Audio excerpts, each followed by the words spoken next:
এটাতে না, দেখি এটাতে এই যে বেস্ট ক্রিটিক্যাল রিজিয়ন আর ক্রিটিক্যাল রিজিয়ন। আচ্ছা, ক্রিটিক্যাল রিজিয়ন বলতে কি বোঝায়, যে আমাদের যে ভ্যালুটা আসবে, ক্রিটিক্যাল রিজিয়নের আরেকটা নাম হচ্ছে তোমার রিজেকশন রিজিয়ন। মানে আমরা যে ভ্যালুটা পাবো, সেই ভ্যালুটা মানে জেড এর জন্য যে ভ্যালুটা পাবো, সেই ভ্যালুটা যদি আমাদের আহ এই ক্রিটিক্যাল রিজিয়নের মধ্যে পড়ে যায়, তাহলে আমরা সেটাকে সেই কি বলে, তখন নাল হাইপোথেসিসটাকে আমরা রিজেক্ট করে দিচ্ছি, ঠিক আছে। এই জন্য এটাকে বলা হয় হচ্ছে ক্রিটিক্যাল রিজিয়ন বা রিজেকশন রিজন। যে ইফ, যেমন এখানে দেখো, এখানে দেওয়া আছে if we let X denote the sample space of observation of, এই যে let a test gamma of statistical hypothesis H be defined as follows: reject H if and only if এই সবগুলাকে E of C gamma, where C gamma is a subset of gamma and gamma is, আচ্ছা এটা বোঝা যাচ্ছে না আসলে, critical রিজনের আর ভালো definition আছে।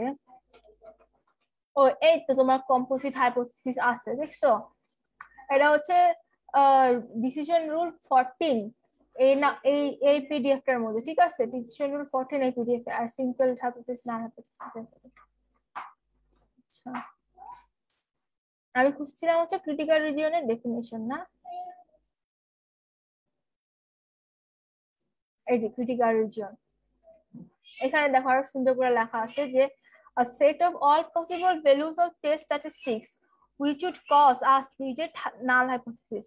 মানে আমরা যে ভ্যালু গুলোর মধ্যে যদি আমাদের পড়ে, সাপোজ ধরো আমাদের এখানে আঁকায় এরকম একটা, আমাদের এখানে ওয়ান টেইলড হাইপোথিসিস করলাম, তো এই পাশে এইটুকু হচ্ছে আমাদের ক্রিটিক্যাল রিজিয়ন। হ্যাঁ, এখন আমরা জেটের ভ্যালু এই জেটের ভ্যালু এইখানটাতে পড়লো, সাপোজ ধরো আমাদের জেটের ভ্যালু পড়লো এই জায়গাটার মধ্যে, মানে জেটের যে ভ্যালুটা এই জায়গাটার মধ্যে পড়লো, এই জায়গার মধ্যে পড়লে কি হবে, আমাদের আমাদের যে নাল হাইপোথিসিসটা, সেই নাল হাইপোথিসিস রিজেক্ট করবো।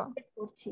আর যদি আমাদের ডেটা ভ্যালু এইদিকে থাকে তাহলে আমাদের করছে না। তাহলে এই যে আমরা যে set of data, set of point পেলাম, সেট অফ পসিবল ভ্যালু গুলো পেলাম, যেগুলোর মধ্যে পড়লেই আমাদের নাল হাইপোথিসিসটাকে আমরা রিজেক্ট করছি, সেটাকে বলা হয় হচ্ছে ক্রিটিক্যাল রিজিয়ন। আর আরেকটা হচ্ছে বেস্ট ক্রিটিক্যাল রিজিয়ন। এই যে মানে পসিবল ভ্যালুর মধ্যে পড়লেই রিজেক্ট করব। হ্যাঁ হ্যাঁ, এটা যেমন এখানে দেখো, এই যে আমাদের এটাকে বলতেছি আমরা রিজেকশন রিজিয়ন। এই রিজেকশন রিজিয়নের যে ভ্যালু গুলা আছে, এই এইরকম ভ্যালুর মধ্যে যদি আমাদের জেড ভ্যালু, মানে এই জেডের যে ভ্যালুটা, যেটা যে ভ্যালুটা, তা ওর মধ্যে পড়লেই রিজেক্ট করব। হ্যাঁ হ্যাঁ, এটাকে বলা হচ্ছে রিজেকশন রিজিয়ন। ক্রিটিক্যাল রিজিয়নের মধ্যে যদি পড়ে, মানে এসে, আচ্ছা জেডের ভ্যালু, হ্যাঁ ঠিক আছে। এরপর হলো best critical region. Best critical region হচ্ছে, আমরা এখানটাতে দুইটা দুইটা হাইপোথিসিস ধরে নিলাম। সাপোজ ধরো এখানটাতে H naught theta equal to theta naught, আর সেকেন্ডটা ধরে নিলাম H one theta equal to theta one. তো এখানে লেট সি আর D are the critical regions of size alpha. মানে আমরা দুটো রিজিয়ন ধরে নিলাম ওইভাবে, যে সি আর ডি, একটা হচ্ছে এখানটাতে সাপোজ ধরো একটা স্যার, আর একটা হচ্ছে এই দিক পর্যন্ত। তো গামা আলফা সমান সমান P of C comma theta naught, আর আলফা সমান সমান P of D comma theta naught. এখানে আমরা সি কে best critical region of size alpha বলবো if the power of the test theta equal to theta alpha is the largest among all possible hypothesis test। মানে যতগুলো hypothesis test আমরা করব, সেইগুলোর মধ্যে যদি আমরা যে এই যে এখানেতে তোমার সি, এই সি রিজনটাকে আমরা বেস্ট করব, যখন আমাদের ওই টেস্টের পাওয়ারটা লার্জেস্ট ভ্যালু পাচ্ছি, লার্জেস্ট ভ্যালু পাবো, তখন সেটাকে আমরা বলবো হচ্ছে ওই টেস্টটার জন্য যে ক্রিটিক্যাল রিজিয়ন পাবো সেটাকে বলবো আমরা best critical region. More formally, C is the best critical region of size alpha if for every other critical region of region D of size alpha we have, মানে D এর জন্য যে critical region value গুলো পাচ্ছি সেগুলো C এর থেকে ছোট হচ্ছে, তাহলে এখানে হবে আমাদের ডি, এখানে হবে সি, ঠিক আছে। তাহলে সিটা হবে আমাদের বেস ক্রিটিক্যাল রিজিয়ন। সি এর ভ্যালুটা ডি থেকে হয় বড় না হয় সমান হবে, ঠিক আছে? তো এটাকে বলা হয় হচ্ছে best critical region. That is C is the best critical region of size alpha if the power of C is least as great as the power of every other critical region D of size alpha। মানে alpha সাইজের অন্য যে তোমার region গুলো থাকবে সেই region গুলোর মধ্যে সি যদি সবচেয়ে বড় পাওয়ারের হয়, least as great as the power মানে হাইয়েস্ট পাওয়ারের হয়, তখন সেটাকে বলবো আমরা বেস ক্রিটিক্যাল রিজিয়ন। এরপরে এটা এটা এগুলো হচ্ছে তোমার কোন বিষয়ের মধ্যে আছে, ডিসিশন রুল 14, এই যে এই পিডিএফ টার মধ্যে, এই পিডিএফ টার মধ্যে।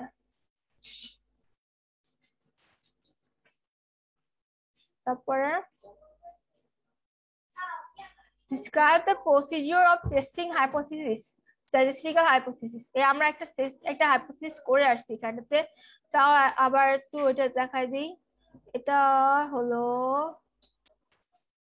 এটার মধ্যে হবে হাইপোথিসিস টেস্টিং। এই যে দেখো এখানেতে শর্টকাটে দেওয়া, এখানে তো শর্টকাটে দেওয়া, তবে আরো ইলাবোরেটলি আরেকটা জায়গায় আছে, সেটা আরেকটা পিডিএফ। দাঁড়াও, এটা এটা এটা এটা এটা এটা এই যে এটা দেখো, ফার্স্টে আমরা স্ট্যাটিস্টিক্যাল হাইপোথিসিস টেস্টিং এর সময় ফার্স্টে কি করব, আমরা যে ডাটাগুলো আছে সেই ডাটাগুলোকে এই যে বক্স আকারে নিব। যে যেমন সাপোজ ধরো 2x2 কন্টিগুয়েন্সি টেবিলের কথা মনে আছে, যে এরকম বক্সের মধ্যে থাকে, তোমার হলো এইভাবে ডাটাগুলোকে সিলেক্ট অ্যাসেন্ডিং অর্ডারে ডাটাগুলোকে বসাতে হয়। তারপর এখানে একটা ডাটা থাকে, এখানে থাকে, এইদিকে থাকে, এইদিকে একটা থাকে।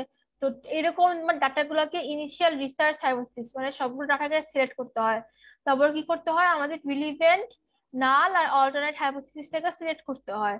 তারপর হচ্ছে আমরা অ্যাজাম্পশন করি কি, আমাদের নাল হাইপোথিসিস হলে এটা হবে, আর যদি নাল হাইপোথিসিস রিজেক্ট হয় তাহলে এটা হবে। তারপর state the relevant test statistics T, আমরা টি টি টি এটা টেস্ট স্ট্যাটিস্টিক্স করি।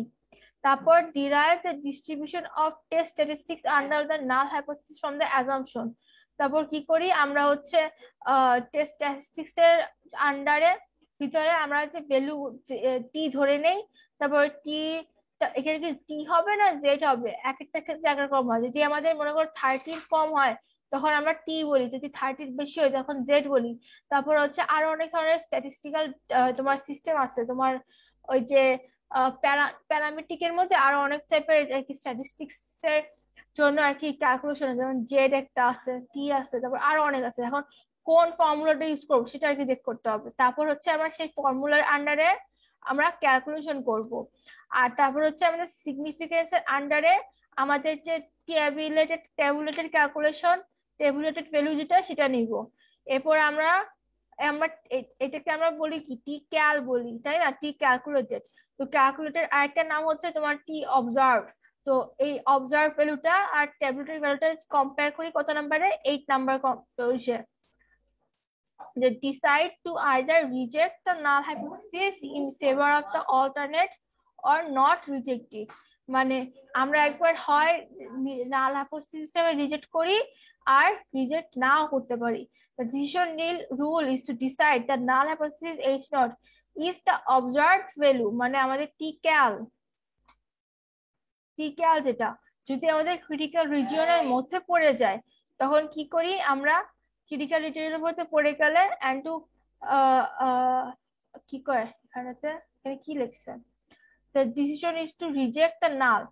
আমরা নালকে রিজেক্ট করব মানে এইচ নট কে আমরা রিজেক্ট করব যখন আমাদের এইচ নট রিজেক্ট করব যখন if the observed value t of মানে টি ক্যাল যেটা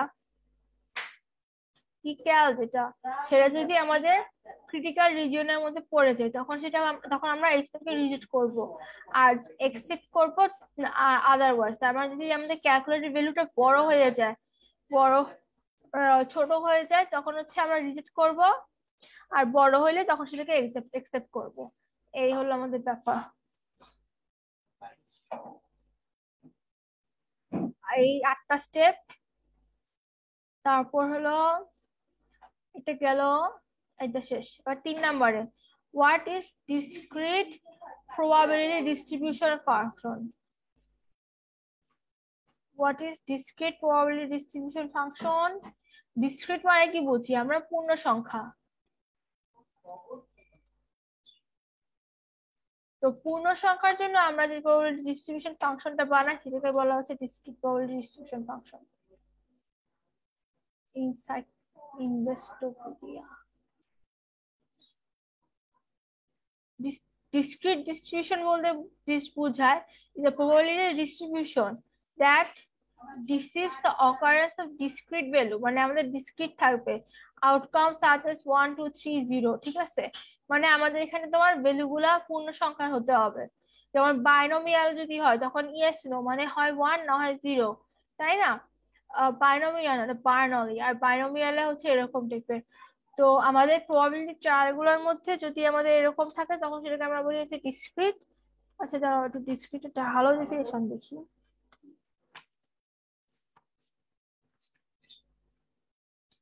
ডিসক্রিটের একটা ভালো ডেফিনেশন হচ্ছে, আমরা আমি লিখে দিই, হ্যাঁ।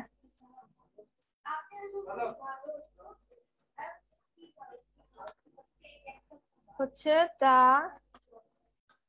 probability distribution function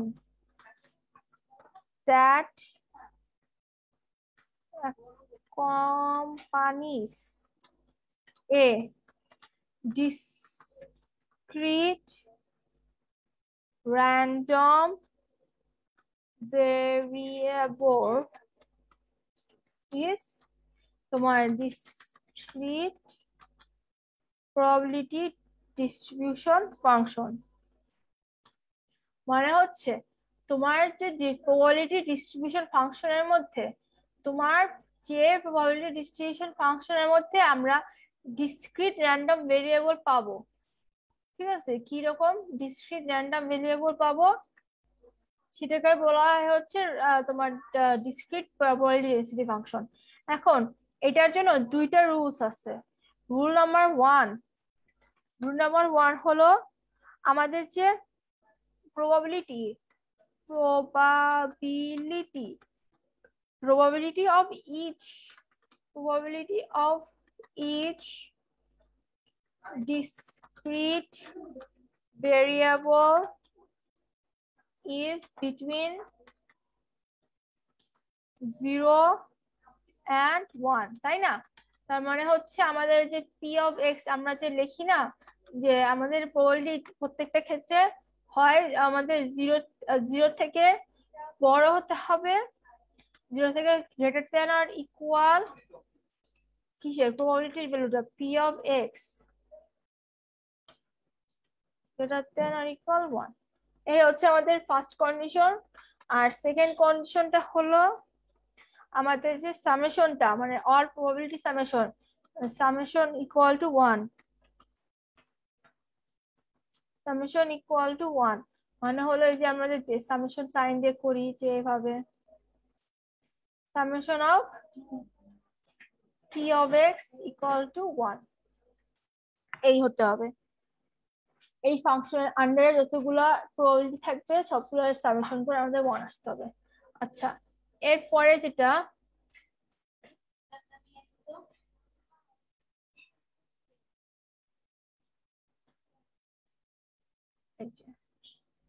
আমি পরীক্ষায় এইটা ডেফিনেশন দেখি না, দেখছো অবস্থা। আচ্ছা, এরপরে হচ্ছে আমাদের একটা ম্যাথ আছে, এই যে এটা তো আশা করি পারবা নাকি? এটা কি খাই দেবো যে মিন বের করা, ভেরিয়েন্স বের করা? না থাক, এটা পারবো না, দেখলেই পারবো। আচ্ছা, এরপরে হচ্ছে show the total area under the normal probability curve is unity. এটা হচ্ছে একটা নতুন নতুন পুরাতন বলতেও পারো, আবার মানে ইয়েও বলতে পারো। আমি দেখাই এটা।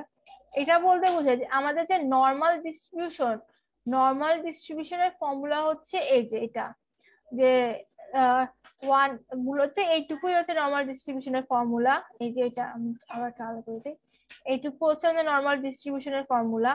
তো এখন আমাদের বলেছে যে এই নর্মাল ডিস্ট্রিবিউশনের আন্ডারে আমাদের যে এরিয়াটা পড়ে সেই এরিয়াটার টোটাল সামেশন হচ্ছে ওয়ান, ইউনিটি মানে হচ্ছে ওয়ান। ঠিক আছে, ইউনিটি মানে হচ্ছে ওয়ান। তো আমাদেরকে এই ফুল এরিয়াটার জন্য আমাদের ইন্টিগ্রেট করতে হবে। ইন্টিগ্রেট করলে হচ্ছে আমাদের ভ্যালু পাবো কি আমরা ওয়ান। আমি এটার জন্য একটা খুব ভালো একটা ভিডিও, মানে ভালো, অত ভালো বলতে পারবো না, মানে হয়তো একটা ভিডিও আর কি পেয়েছিলাম ইউটিউবে, ওটা আমি দেখাই দিবো। আর ওটার লিঙ্ক আমি তোমাকে পাঠিয়ে দেবো, ঠিক আছে। আর এটা হচ্ছে এমনি হালকা পাতলা একটু বুঝাই দেয়, মানে কি হচ্ছে এখানে কাজটা সেটা একটু বুঝাই দেয়। দেখো এখানে e to the power minus half, এটা না, তো আমরা জেড ধরে নিলাম। তারপরে এটাকে ডিফারেন্সিয়েট করলাম, তাহলে ডিডিএক্স অফ জেড হচ্ছে ডি, মানে ওটা তো এক্স এর সাথে ডিফারেন্সিয়েট করলে এটা তো এভাবে থাকবে। আর এখানটাতে এই পোর্শনটাকে আমরা যদি ইন্টিগ্রেট করি, সরি ডিফারেন্সিয়েট করি, তাহলে ডিডিএক্স অফ এক্স কি ওয়ান, আর হচ্ছে মাইনাস, মাইনাস দিয়ে কি আছে মিউ, তার মিউ কি এখানে একটা কনস্ট্যান্ট টার্ম, এই জন্য এটা হচ্ছে জিরো, তাহলে ওয়ান মাইনাস জিরো মানে হচ্ছে আমাদের ওয়ান। আর নিচে কি আছে আমাদের সিগমা, সিগমাটা কি থাকবে ওয়ান বাই সিগমা হয়ে থাকবে। তো এখানেতে ওয়ান বাই সিগমা হচ্ছে আমাদের কোএফিসিয়েন্ট, আর ডিডিএক্স অফ এক্স হচ্ছে আমাদের ওয়ান, আর ডিডিএক্স অফ মিউ মানে হচ্ছে জিরো। এই এই হচ্ছে আমাদের কাজ, ঠিক আছে। তো তারপর কি করলাম আমরা ডিজেড কে, ডিজেড এর সাথে এক্স এই সিগমাকে আমরা মাল্টিপ্লাই করে পাশে রাখলাম, এটাকে পাশে রাখলাম। এরপরে দেখো আমরা তাহলে এখানে এইটুকু জায়গায় এখানে কি লিখতে পারি জেড স্কোয়ার, কারণ কি আমরা জেড মানে এটা ধরে নিয়েছিলাম। এরপরে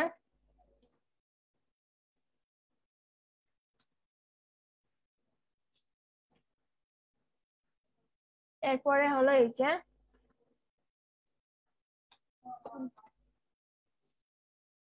এরপরে এখানে তোমরা এখন দেখো, এখানে এখানে আমাদের বেশ কিছু নতুন নতুন জিনিসও আছে বা পুরাতন জিনিসও আছে।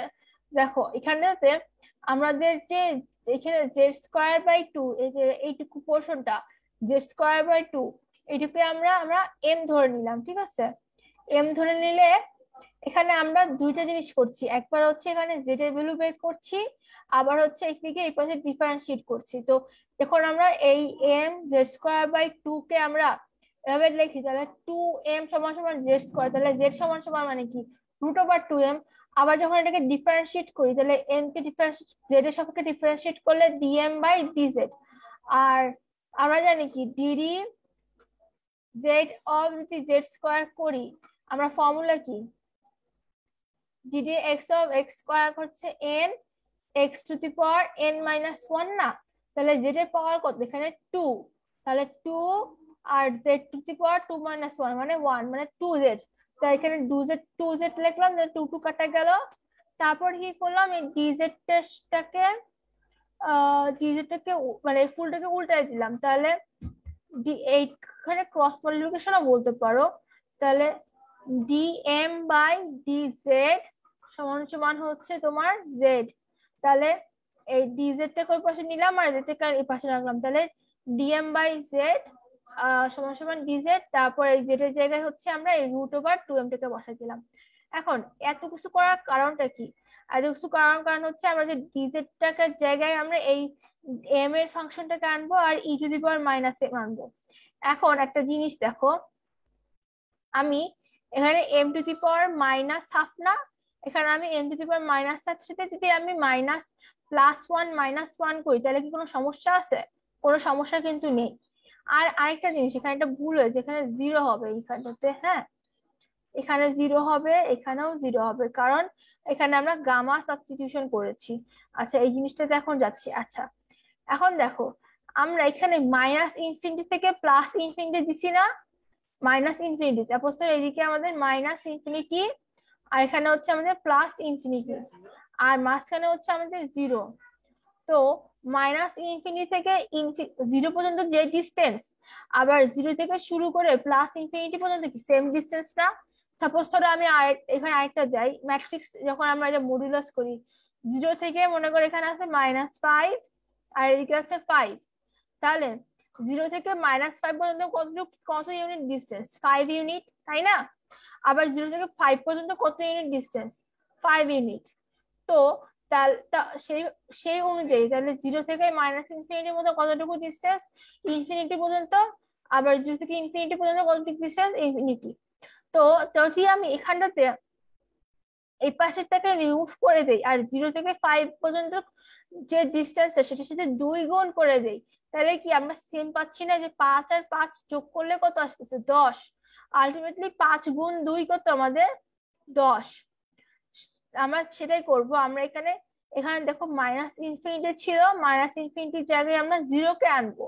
যদি আমরা 0 কে আনি তাহলে আমাদেরকে এই ফুল যে ক্যালকুলেশনটা করেছি, এই যে ফুল ক্যালকুলেশনটা করেছি এখানটাতে, এটার সাথে আমরা 2 গুণ করে দেবো, ঠিক আছে? আর এখানে দেখো এখানে √2m √2 এই পাশে ছিল, এখানে √2 ছিল, সেটা √2 মিলে 2 হয়ে গেছে, আর এই 2 2 কাটা হয়ে গেছে। এখন আমাদের এই পাশে আছে 1/√পাই, আর হলো এই 2 2 কাটা গেল। আর এখানে আসতেছে এই জিনিসটা। আমি এখন তোমাকে গামা ডিস্ট্রিবিউশন জিনিসটা কি দেখাই দেই একটু, তাহলে আর একটু ইজি হবে। Gamma distribution,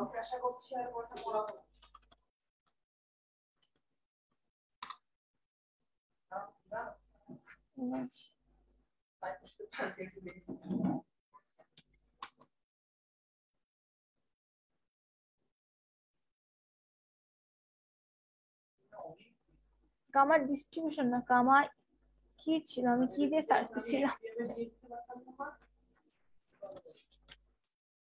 gamma function, sorry, distribution না, ফাংশন।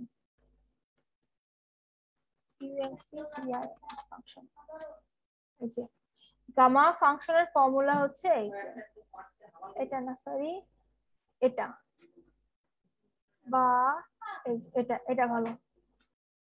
দেখো গামা ফাংশনের ফর্মুলাটার মধ্যে বলেছে e⁻⁻t, হ্যাঁ, আর t⁻z−1 যদি এরকম হয়, ঠিক আছে, তখন আমরা কি লিখবো? গামা জেড লিখতে পারবো, ঠিক আছে? আবার কি, আবার একটু দেখাই, এই যে e⁻−t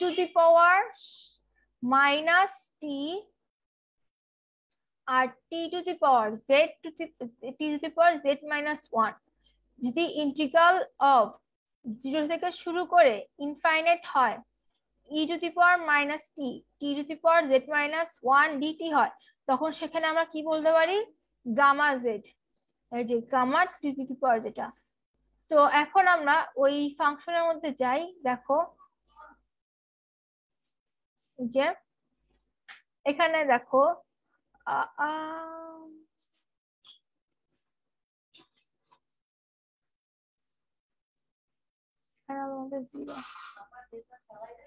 দেখো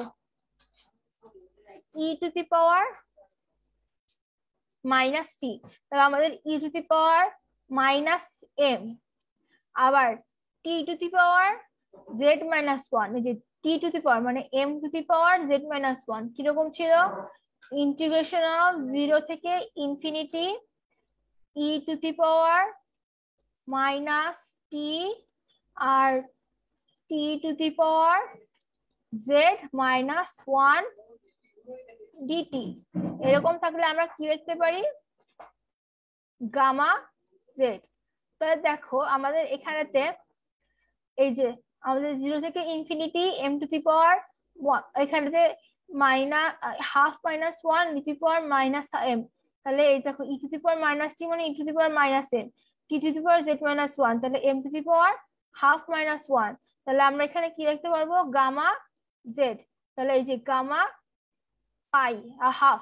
এখন দেখো গামা হাফের ভ্যালুটা হচ্ছে √পাই। আমি আবার গুগলে যাই, ভ্যালু অফ গামা হাফ, এই যে দেখতে পাচ্ছ গামা হাফের ভ্যালু হচ্ছে √পাই। তো আমরা এখানটাতে কি করব? আমরা এখানে গামা হাফের ভ্যালুটা এই যে বসাই দিলাম √পাই, তাহলে √পাই আর √পাই কাটাকাটি করে 1 আসলো। এই হচ্ছে আমাদের এই অঙ্কটার সলিউশন, যে বলছে যে show that the area, total area under the normal probability curve is unity, মানে আমাদের total area under the normal unity curve is 1, আমাদের 1 প্রুভ হয়েছে স্যার। আচ্ছা, আমি কোশ্চেনটা দেখাই আবার। এখানে বলছে write down the major characteristics of normal distribution and normal probability curve, হবে কিওয়ার্ড লেখা বলছে।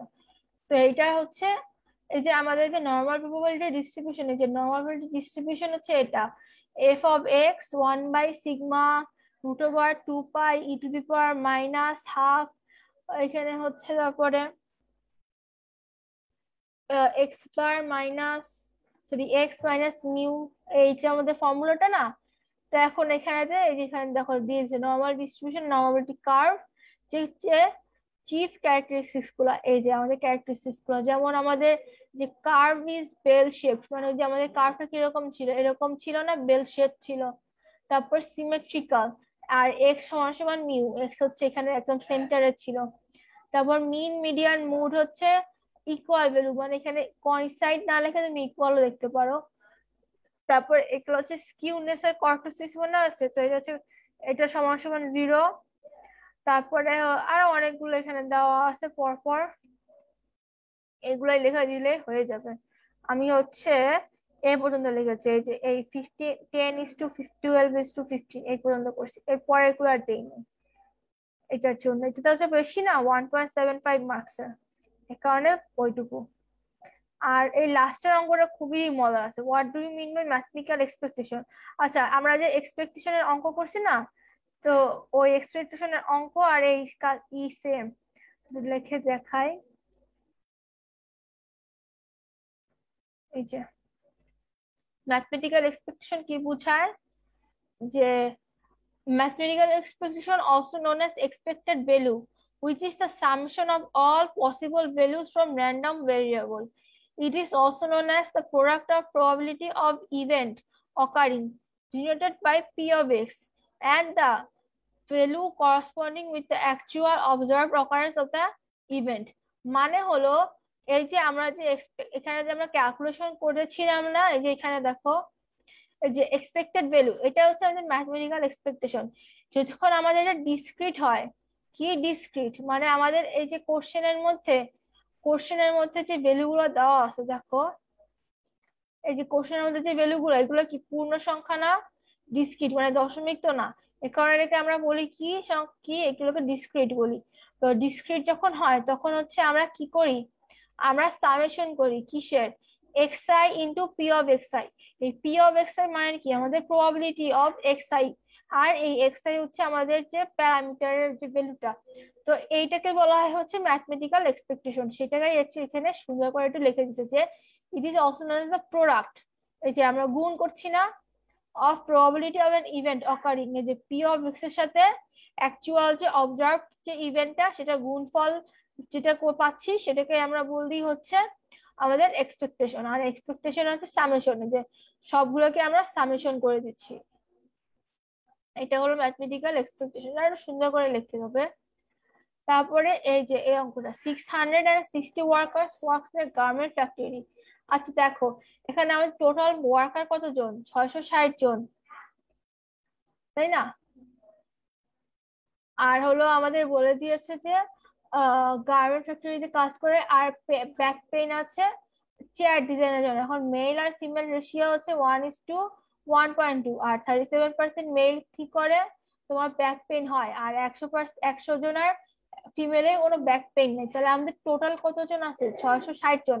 আমাদেরকে এটা হচ্ছে 2/2 যে কনসিকুয়েন্সি টেবিল ছিল না, ওই টেবিলটাকে বের করতে হবে, তারপর হচ্ছে আমরা এটাকে করতে পারবো। এখানে একটা,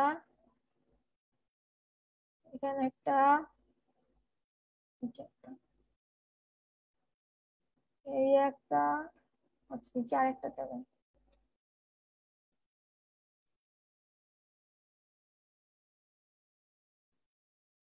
এই একটা, একটা, এই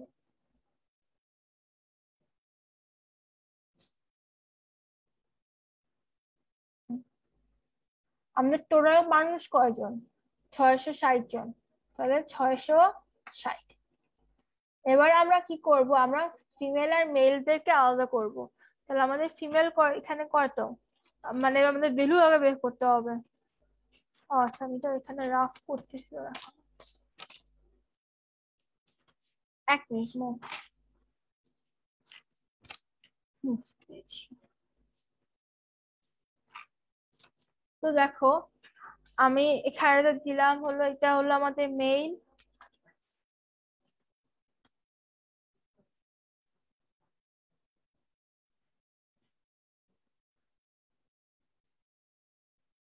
ওই ঠিকই হচ্ছিল তো।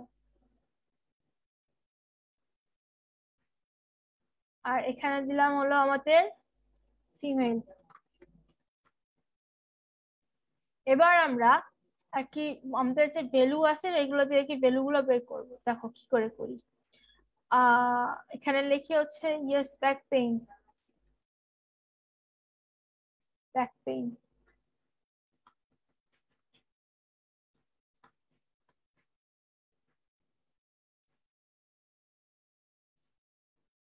আমাদের এখানে গুলো ব্যাক পেইন আছে। আইস, কি করলাম।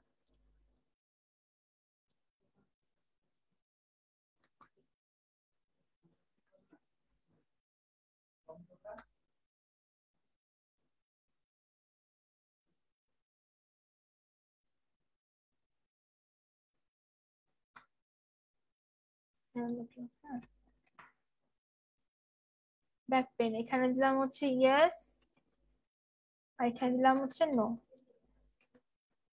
আচ্ছা, এখন আমাদের টোটাল কত জনসংখ্যা? 660। আর আমাদের ফ্যাক্টরিতে মেল আর ফিমেলের রেশিও কত? 1:1.2। তাহলে আমরা এখানে কি করতে পারি, আমরা এক্স ধরলাম, তাহলে 1 × x + 1.2 × x সমান সমান 660। তাহলে আমি তো এটা অন্যভাবে লিখি। তাহলে আমাদের পাচ্ছি, তাহলে আমরা কি পাচ্ছি, x plus, sorry sorry sorry, তাহলে 2.2 x সমান সমান 660। তাহলে এক্স সমান সমান হলো আমাদের 300।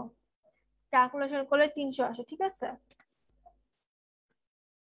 এবার তাহলে আমাদের 300 জন কি, আমাদের মেইলের সংখ্যা হচ্ছে 300। তাহলে আমাদের টোটাল মেল হচ্ছে আমাদের 300 জন। আর আমাদের তাহলে টোটাল ফিমেল কত হবে, যে এক্স, আমার এক্স তাহলে 1.2, তাহলে 1.2 ইন্টু 300 হচ্ছে কত, 360। তাহলে আমাদের ফিমেল সংখ্যা কত, 360।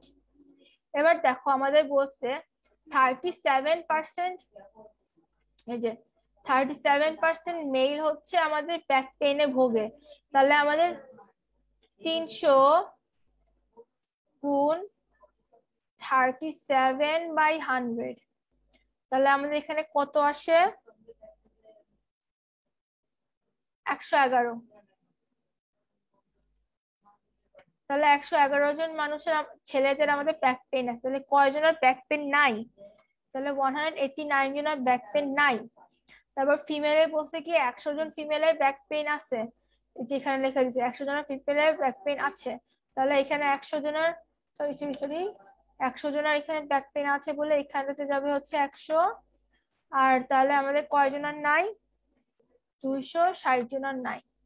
এবার আমরা এই বরাবর যদি যোগ করি তাহলে কত পাই, 211। আর এখানে পাই হচ্ছে 449। এই হলো আমাদের যে ভ্যালু গুলা 2/2 কনজিকুয়েন্সি টেবিলের যে ভ্যালু গুলো আমরা বের করলাম। এরপর তো কাজ আছে যে আমাদেরকে নাল হাইপোথিসিস ধরতে হবে। আমাদের নাল হাইপোথিসিস আমরা ধরলাম কি, নাল হাইপোথিসিস ধরলাম যে can you please show the relation between gender and back pain. তাহলে আমরা নাল হাইপোথিসিসে ধরলাম যে আমাদের জেন্ডার আর ব্যাক পেইনের সাথে রিলেশন আছে। মানে যদি ফিমেল হয় তাদের তাদের তাদের বেশি ব্যাক পেইন, আর যেটা মেল তাদের কম ব্যাক পেইন। ঠিক আছে, আমরা সাপোজ মানে জেন্ডারের সাথে ধরে নিলাম যে আমাদের ব্যাক পেইনের রিলেশনটা এরকম। এবার আমাদের এটা তো আমাদের কি করলাম, আমাদের অবজার্ভ ডাটা। এগুলো কি আমাদের অবজার্ভ ডাটা। আমি একটু একটা একটা ইসে যাই, স্যার আমাদের যে করাইছে,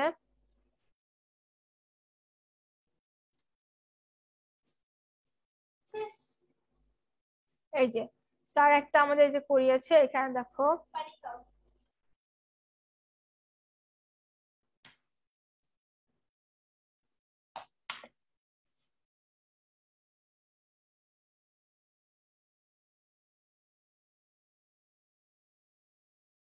বলাস করে গেছিল।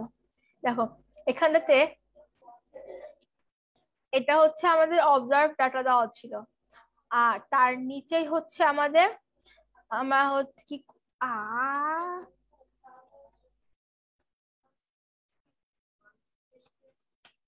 আহ, রাখি নাই।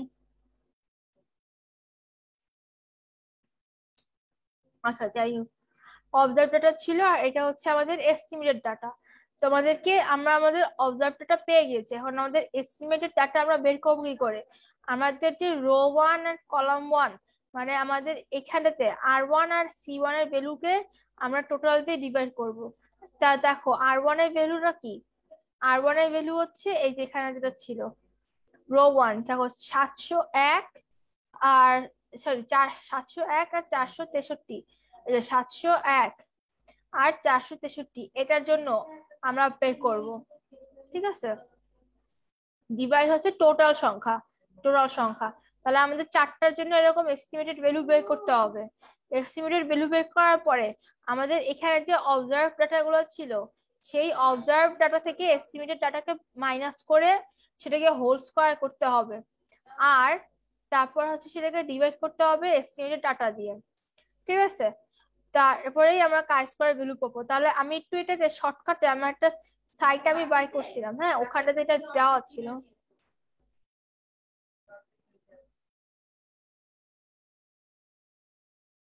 এই যে এখানে আমি কি করব, আমি সিম্পলি হচ্ছে আমাদের যে ভ্যালু গুলা, সেই ভ্যালু গুলাকে বসাই দেবো আর এটা অটোমেটিক্যালি আমার ক্যালকুলেশন করে দেবে। দেখো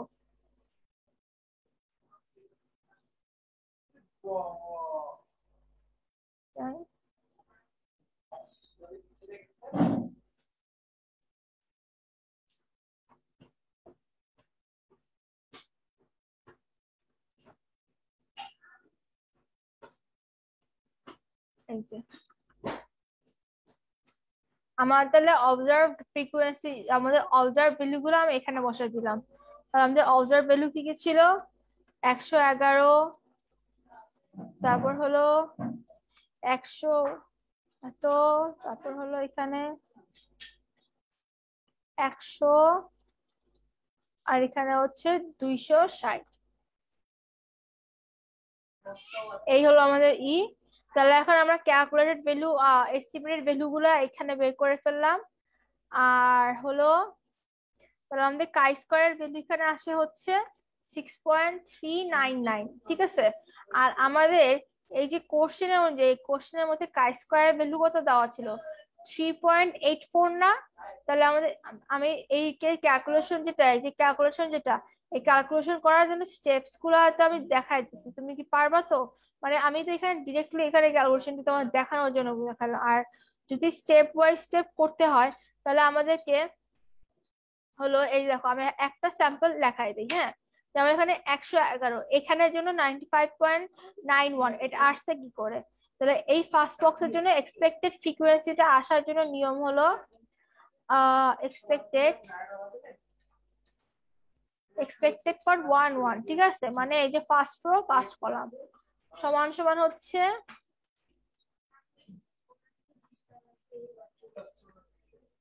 ফার্স্ট ওয়ান হচ্ছে R1 RC বাই N। তাহলে RC হচ্ছে ফার্স্টেরটার জন্য 111 জন্য আমাদের আর আর এর ভ্যালু হবে 211, মানে 211 গুণ সি কত আসতেছে আমাদের 300, 300 ভাগ কত 660, 660। এবার আমি ক্যালকুলেটরটা বের করি।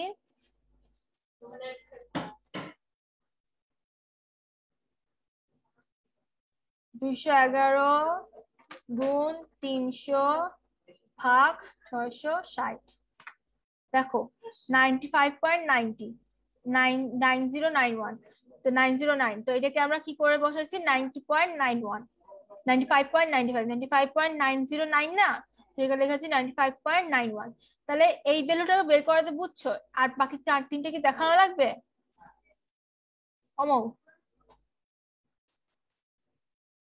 আরেকটা দেখাই দেবো, সাপোজ ধরো এটা একটা দেখাই দিই, হ্যাঁ 260-এর জন্য। তাহলে 260-এর জন্য যদি বসাই, আচ্ছা পারবা? তাহলে তাহলে দেখালাম না আর। আচ্ছা, তো আমরা এই যে এস্টিমেটেড ভ্যালু গুলো পেয়েছি না, এখন এরপরে আমাদের কাজ হবে হচ্ছে কাই স্কোয়ারের ভ্যালু বের করা। কাই স্কোয়ার মানে হচ্ছে summation of O minus E whole square divide E. এটা হচ্ছে আমাদের কাই স্কোয়ারের ভ্যালু বের করার নিয়ম। এই যে আমি একটু পিডিএফটা দেখাই, এই যে O minus E whole square by E, summation of O minus E whole square by E. তাহলে দেখো এখানে একটা সামেশন, এখানে সামেশনটা বাইরে আসবে, এই যে সামেশনটা বাইরে আসবে এই। তাহলে আমরা এখন কি করব, অবজার্ভ ডাটা যেটা মানে আমাদের, এটা হচ্ছে আমাদের অবজার্ভ ডাটা মানে যেগুলো আমাদের ভ্যালু দেওয়া থাকবে, আর এটা হচ্ছে আমাদের এস্টিমেটেড ডাটা যেটা আমাদের এই সিস্টেমে ক্যালকুলেশন করে বের করা হচ্ছে। তো আমরা কি করব, প্রত্যেকটার জন্য যে 111 বিয়োগ 95 হোল স্কয়ার ডিভাইড 95, হ্যাঁ এরকম প্রত্যেকটার জন্য আমাদের বের করতে হবে যে 100 বিয়োগ 115 হোল স্কয়ার ডিভাইড 115, এরকম বাকি দুইটার জন্য বের করে সেগুলো সামেশন করে আমরা পাচ্ছি কত, 6.399। ঠিক আছে, এই যে আমাদের এখানে যে আমাদের কাই স্কয়ার ভ্যালু ওরা বের করে দেখাচ্ছে কি 6.399। তো আমরা যেহেতু এখন পাচ্ছি কি আমাদের কাই স্কয়ার ভ্যালুটা, এখানে পায়ের ভ্যালু হবে হচ্ছে,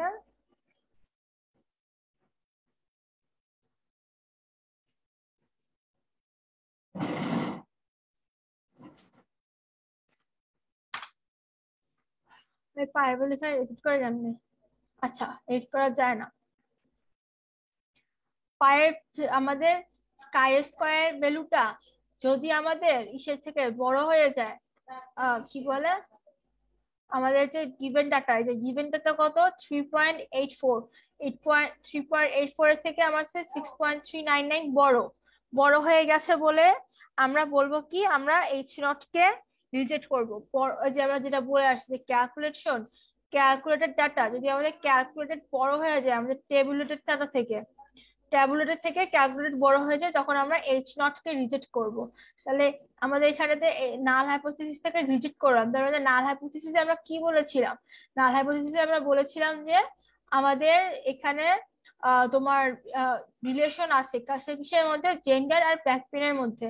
তাহলে আমরা এখন অল্টারনেট হাইপোথিসিসে কি বলবো, তার মানে আমাদের এইচ নট যেহেতু রিজেক্ট হয়ে গেছে, তার মানে আমরা বলবো যে আসলে জেন্ডার আর ব্যাক পেনের মধ্যে কোনো রিলেশনশিপ নেই এখানের এই 660টা ওয়ার্কারের ক্ষেত্রে। ঠিক আছে, এই গেল 4 মার্ক। আর লাস্টে হচ্ছে define point estimator with example whether the method of point estimator. এটা হলো কি একটু গুগল করতে হবে। পয়েন্ট এস্টিমেটর, পয়েন্ট এস্টিমেটরের জন্য আমি তোমাকে এই লিঙ্কটা দিয়ে দিব, ঠিক আছে, তুমি প্র্যাকটিসের জন্য আরো ইউজ করতে পারবা। Define point estimator.